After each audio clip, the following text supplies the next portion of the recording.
ক্লাবের পক্ষ থেকে আসছে জাতীয় প্রেস ক্লাবের সামনে আমরা এই মানববন্ধনের আয়োজন করছি ভাগন্ত মন নিয়ে। আপনারা জানেন বাংলাদেশ মানুষের সাংবাদিক ক্লাব সবসময় নির্যাতিত নিপীড়িত সাংবাদিকদের পাশে আছে। বাংলাদেশ মানুষের সাংবাদিক ক্লাব একমাত্র সংগঠন যারা সাংবাদিকদের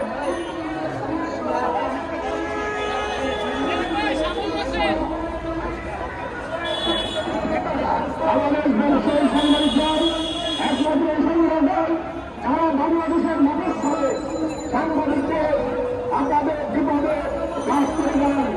আমাদের সম্মানিত কাজটিকারের সভাপতি আহমদ আবু জাফর ভাই বাংলাদেশ মানুষের সাংবাদিক ক্লাবের মাধ্যমে সাংবাদিকদের নির্যাতনের অভিযোগের কণ্ঠস্বরে সারা বাংলাদেশে তিনি কাজ করছেন।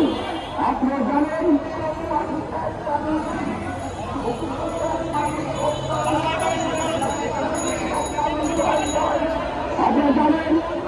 গাজীপুরে 6 তারিখে এবং 7 তারিখে আমাদের দুজন সাংবাদিক বন্ধুকে নির্মমভাবে চাঁদাবাজি ভিডিও করার নির্মমভাবে একজনকে তা ঠেকিয়ে দেওয়া হয়েছে এবং আমাদের বন্ধু সাংবাদিক বন্ধু তরুণকে নির্মমভাবে হত্যা করা হয়েছে।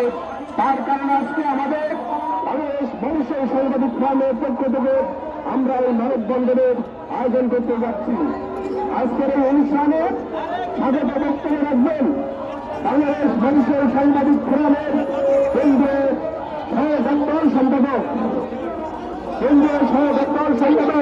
শফিকুল ইসলাম। আমি ওনার বক্তব্য আমাদের শুভেচ্ছা বক্তব্য রাখবেন শফিকুল ইসলাম ভাই।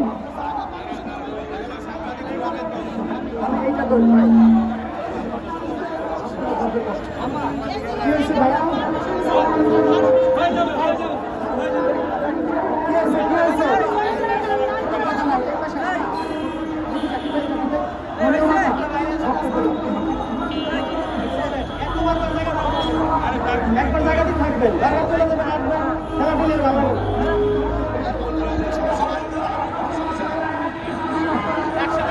আচ্ছা, আমরা সাইডে কথা না বলি। আজকে যেহেতু আমরা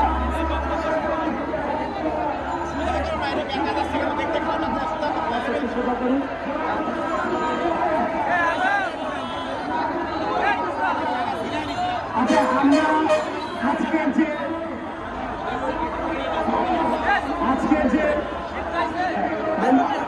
প্রতিবাদ সমাবেশ, এই প্রতিবাদ সমাবেশ আনুষ্ঠানিকভাবে শুরু হয়েছে এবং আমি যারা সংবাদকর্মী রয়েছেন তাদের প্রতি অনুরোধ জানাচ্ছি এই আয়োজনে অংশগ্রহণ করার জন্য। আমি আজকে এই সমাবেশ থেকে স্বাগত বক্তব্য করতে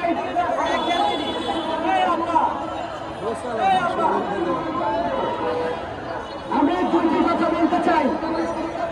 আমরা দেখেছি গত পরশুদিন এই আসাদুজ্জামান তুহিনকে প্রকাশ্যে পিটিয়ে গলা কেটে হত্যা করা হয়েছে। এর থেকে নির্মমতা, এর থেকে যে জঘন্য কাজ আর কিছু হতে পারে না। আমরা সংবাদকর্মীরা সংবাদ সংগ্রহে গিয়ে আমরা নিজেরাই সংবাদ হয়ে যাচ্ছি। এর চেয়ে জঘন্য কাজ আর কিছু হতে পারে না। আমি গতকাল একটি বক্তব্যে বলেছিলাম যে অন্তর্বর্তী সরকারের 1 বছর পূর্তি হয়েছে গতকাল, এবং তার আগের দিন আমরা যে অবস্থা দেখেছি বাংলাদেশে সেটি আইন শৃঙ্খলা পরিস্থিতির জন্য নিশ্চয়ই সুরকর নয়। এবং সেই সঙ্গে আজকে আইন শৃঙ্খলা বাহিনীকে ধন্যবাদ জানিয়ে আমি আমার বক্তব্য শুরু করতে চাই।